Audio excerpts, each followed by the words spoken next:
Le preguntamos algo acerca de su relación con el sector privado y la beligerancia de los que están, digamos, organizados, porque mucha gente cree que hay un solo sector privado en Guatemala. En este caso le preguntamos, digamos, casi por poner un ejemplo.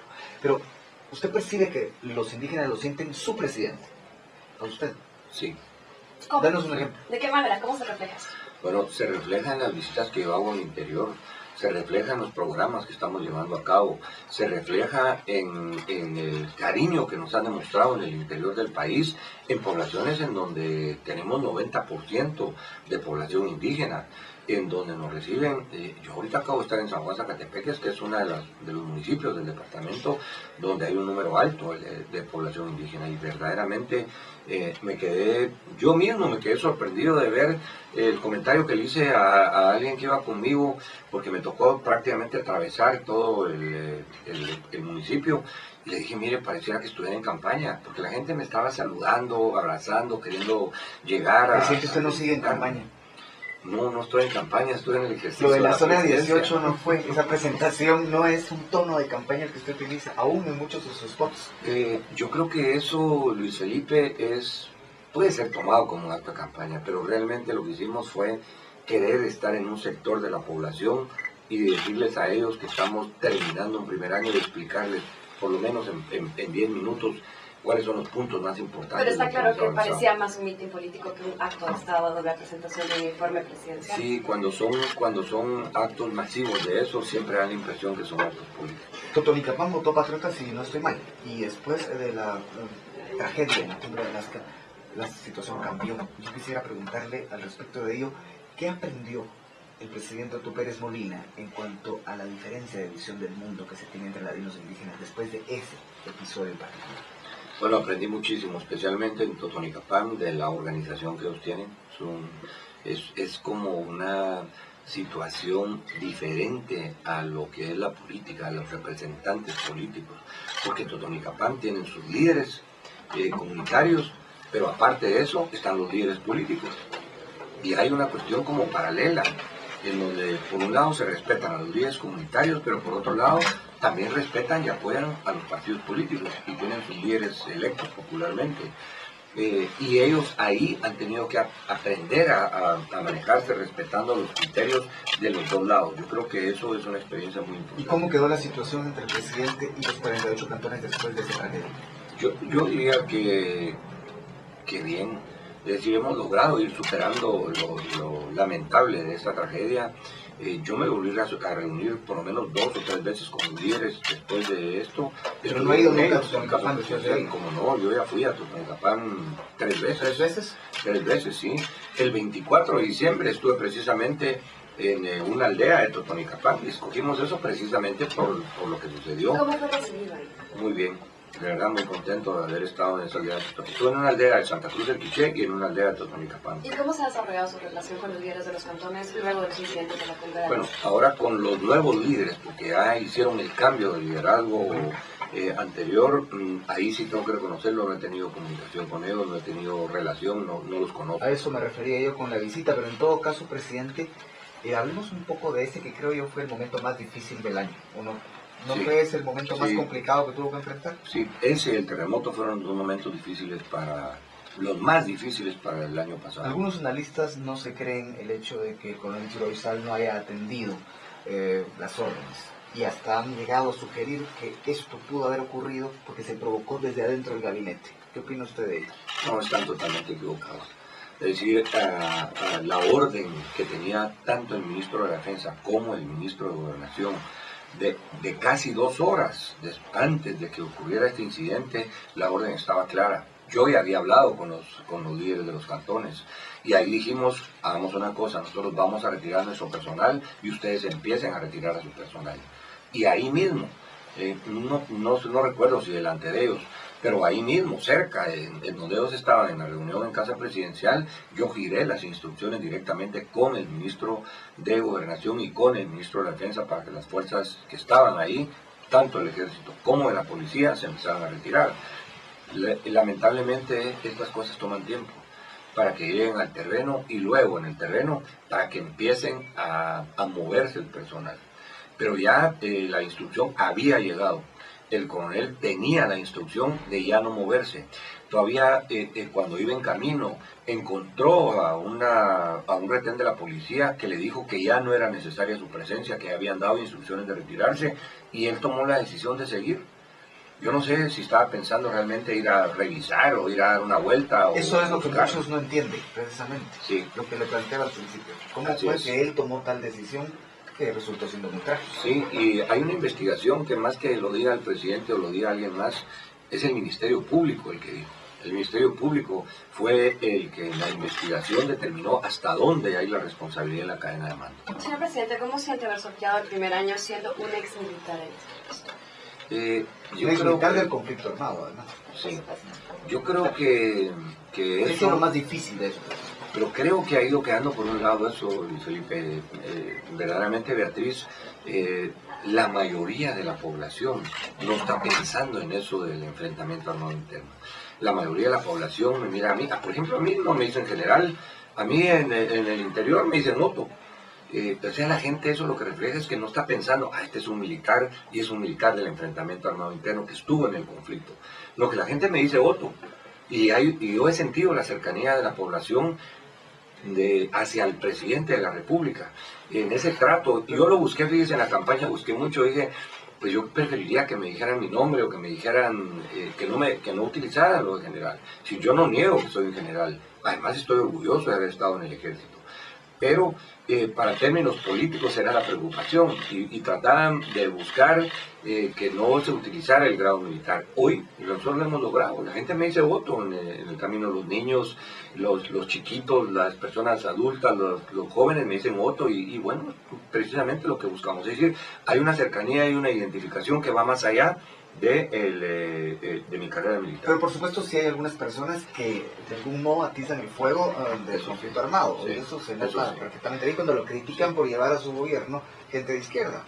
Sí, por supuesto, ¿no? Y tenemos medido, además, Luis Felipe, tenemos un 18% de la población que nunca la logramos atraer. Es decir, ese 18% que es un sector, yo le diría, de izquierda, pero es una izquierda muy marcada, para no decirle radical. También hay derecha radical que lo critica. También, pero hay una suma de un 18% que haga lo que yo haga, no va a estar conmigo. Eso lo probamos de diferentes maneras, lo estudiamos científicamente, lo medimos y tengo por lo menos un 16-18% que no va a estar. Ahora Este bien, año se ha perfilado como un año de mucha conflictividad y usted ha dicho que está consciente de eso y que quiere tomar acciones al respecto. ¿Cuánto le va a asignar de presupuesto al Sistema Nacional de Diálogo? Porque pareciera ser que depende mucho de una persona.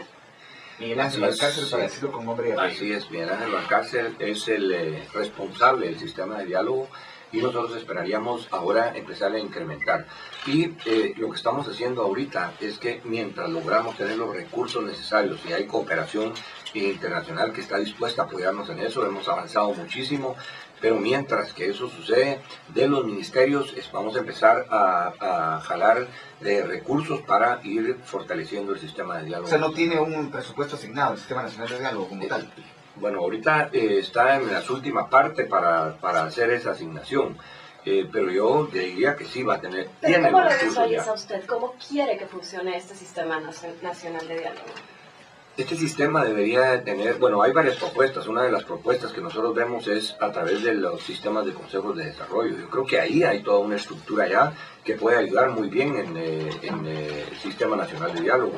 Hay una responsabilidad de parte del sistema de los consejos de desarrollo que está diseñada para eso, que no se ha asumido la responsabilidad es otra cosa y nosotros creemos que es una herramienta valiosa para apoyar. Vamos de un tema a otro, presidente.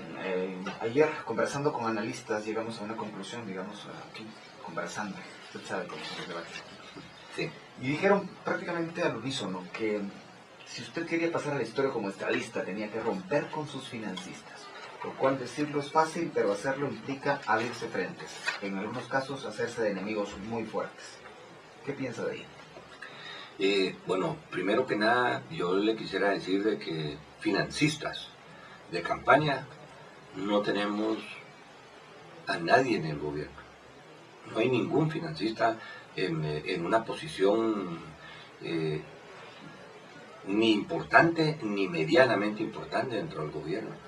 Eso vimos en los gobiernos anteriores. Pero intereses de los financistas seguramente sí, presidente. Influencia de los financistas también. Eso es inevitable. Intereses, sí, pero son intereses como cualquiera otro. Pero, por ejemplo, yo lo que les quiero mencionar es que yo, digamos, un compromiso para algunos de los financistas de decir, si ustedes me apoyan, yo voy a cambio de estar en el gobierno, darles un proyecto, darles una obra o algo así parecido, ese compromiso nunca lo hice. Pero puede hablar igual de parte de sus ministros, por ejemplo. Sí, porque en todo caso los compromisos los debió haber adquirido yo como candidato, porque si usted se da cuenta, la mayor parte de nuestros ministros no vienen ni siquiera del partido. La mayoría, realmente. El ministro que estamos nombrando ahorita de Agricultura es un ministro que él nunca estuvo en el partido. Yo a Elmer López, le quiero contar, lo conocí 2 meses antes de que tomáramos posición en el gobierno, y ahí lo designé después de haber revisado su currículum. Es decir, nosotros estamos, y por supuesto aquí tuvimos muchas presiones en el Ministerio de Agricultura, hay mucho interés en la Cámara de Presiones de financistas. No, presiones de intereses, que son válidos también. Los intereses son válidos. En Estados Unidos hay todo un lobby reconocido, formal, que ganan dinero por hacer negocios con el Estado. Por hacer negocios y por levantar los intereses de determinados grupos. Y cito algo, por ejemplo, el programa de fertilizantes ha sido muy criticado precisamente por ser foco de corrupción, y segundo, porque tampoco cumple con las funciones que debería. ¿Qué va a hacer con el programa de fertilizantes, tomando en cuenta que Elmer López es ahora el ministro de Agricultura? Mire, el programa de fertilizantes es un programa que tiene mucha demanda en el interior. De verdad, mire... Pero funciona como debería, señor presidente. Eso es lo que tenemos que ir viendo, cómo logramos hacer que verdaderamente funcione, Beatriz. Pero la demanda, usted no tiene la idea de la demanda que tiene en el interior, en la clase más pobre y más necesitada. El programa de fertilizantes es increíble. Yo mismo me quedé sorprendido, pero de las cosas que estaba presente en la campaña, en todas las aldeas, municipios que yo visité, siempre estaba presente el tema de los fertilizantes, y ese es un compromiso que, si es una demanda sentida del pueblo, lo menos que puede hacer es responderla. Ahora, pero ¿cómo si lo es técnicamente contraria a lo que un planteamiento de Estado precisa, tendría que borrarla del mapa. Ahora, lo que pasa, Luis Felipe, es, póngase usted en el caso de un campesino que tiene 6 cuerdas para sembrarlas, y que para sembrar esas 6 cuerdas no tiene dinero para comprar el fertilizante, y que si no es con la ayuda del gobierno que le llevan los 2 sacos de fertilizante, él no va a fertilizar, y al no fertilizar va a tener una cosecha muy pobre. Está condenado a seguir viviendo en la subsistencia o infrasubsistencia. Entonces ahí es donde sí hace sentido el tema del fertilizante. Se critica mucho en el área urbana, en donde hay mucha distancia para ir a ver al campesino que verdaderamente depende de su frijol y de su maíz como medio principal de subsistencia para él y su familia. Ahí es donde hace sentido el tema del programa de fertilizante. Pero vamos ahora a otro tema que también podría implicar hablar de financistas. La empresa de helicópteros que lo llevaba usted durante campaña y también durante la presidencia es señalada por la Fiscalía hondureña de vínculos con el narcotráfico. Entendemos que hay presunción de inocencia, pero en todo caso, ¿no le parece que para ser usted un hombre de inteligencia se le ha pasado eso? ¿Qué nos puede decir al respecto? Bueno, yo quiero decirle, Luis Felipe, que nosotros fuimos cuidadosos en eso, tanto durante la campaña y más ahora en la presidencia. Es decir, nosotros pedimos reportes, incluso a las agencias internacionales, si pesaba algún señalamiento sobre esta empresa, y los reportes fueron negativos. Es decir, nadie nos dijo, mire, tengan cuidado, aquí hay sospechas de algo, ¿no? Y aquí nosotros eso fue lo que cuidamos. Ahora, mire, ha querido también señalarse con que volé exclusivamente con esta empresa, y no es cierto. Yo en la campaña volé con diferentes empresas, casi con todas las empresas que tienen helicópteros. Incluso volé con helicópteros de personas particulares, dueñas de helicópteros, que lo pusieron a disposición en 1, 2 o 3 oportunidades. Y lo que se ha querido vender es como que si fue exclusivamente con esa empresa con la que volé en campaña. ¿Qué sintió cuando uno de los accionistas fue detenido en Honduras por vínculos con el narcotráfico? Pues mire, primero la sorpresa realmente, y luego, decir, bueno, aquí ya está este señalamiento. Inmediatamente la instrucción fue, nosotros no volvemos a volar mientras no se aclare ahí qué fue lo que sucedió. Pero quiero decirle que ahora, estando en la presidencia, volé menos todavía con esa empresa y volé con otras empresas. ¿Por qué? Porque sencillamente tenemos un helicóptero que lamentablemente en octubre quedó en tierra por servicio y por mantenimiento, que después se le encontraron que habían más piezas de las que había que cambiarle. Ahí está todavía, esperamos que ahorita a finales del mes de enero salga ya disponible. Pero de enero a octubre, le podría decir, yo estuve volando en el helicóptero presidencial. Presidente, ¿por qué es tan difícil luchar contra el robo de celulares, pasando de un tema a otro de manera abrupta? Bueno, primero es porque hay 21 millones de celulares en nuestro país. Es decir, es algo que lo encuentra en todos lados, en cualquier lado, en aldeas, en los municipios, en departamentos, en las ciudades, están los celulares. Y luego, bueno, han encontrado que es fácil no solo robarlo, sino que después volverlo a vender y volverlo a utilizar.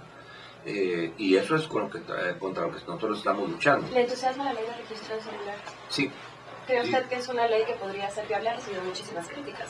Pero creo que sí es una ley que puede ser viable. ¿Es por ahí que debemos de enfocarnos? Miren, nosotros, mientras la ley se aprueba, como todo en el Congreso, que no sabemos qué viabilidad va a tener, nosotros tomamos decisiones importantes ya a través de la CIT. En la CIT tienen ahora una plataforma completa de información en donde va a empezar a hacerse la publicidad en poco tiempo, para decirle a los guatemaltecos que revisen cuál es el email, se llama, del celular, en donde está, es el número único que tiene cada uno de los celulares, que lo apunten en algún lugar y que lo conserven. En el momento que le roben su celular, debe de hacer una llamada que no le va a tener ningún costo, para que ese celular, al reportarse robado, la plataforma que se está haciendo informática en ACID lo reciba, lo reporte en línea con el Ministerio Público y con las líneas, con las empresas telefónicas, y esto quede prácticamente reportado como robado, y que el teléfono ese no lo pueden activar en ningún lado. Ese es el compromiso que tienen las telefónicas. Hablando de nuevo del Congreso y de la gobernabilidad, usted aseguró ayer no creer en el consenso pleno, pero ¿cuál es el consenso mínimo al que podemos aspirar en este año, por ejemplo? Bueno, yo esperaría que tengamos consensos alrededor de los puntos más importantes que nos afectan en el país. Es decir, un consenso alrededor del Pacto por la Paz, la Seguridad y la Justicia, o un consenso por el Pacto Hambre Cero, o por el desarrollo económico y el empleo. Creo que serían las cosas mínimas. Esto pasa de acuerdos. Esto pasa porque se logren acuerdos con la oposición. Sí, definitivamente, creo que sí pasa. ¿Cómo tender estos puentes pero con la no oposición? solamente por la oposición. Yo creo que aquí, Beatriz, se ha querido decir que si la oposición no está de acuerdo, no camina nada, y es negativo.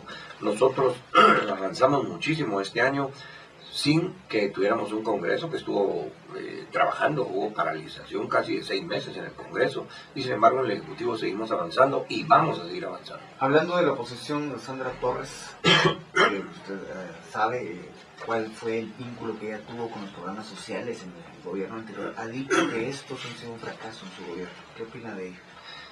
Yo diría que no es cierto, Lucelita, y la respuesta la podemos ver sin más allá de las opiniones personales.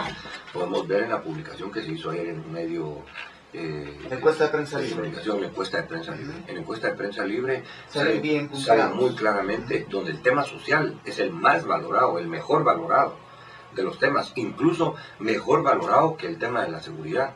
En ese orden está mejor valorado el tema de social, y luego viene mejor valorado el tema de seguridad.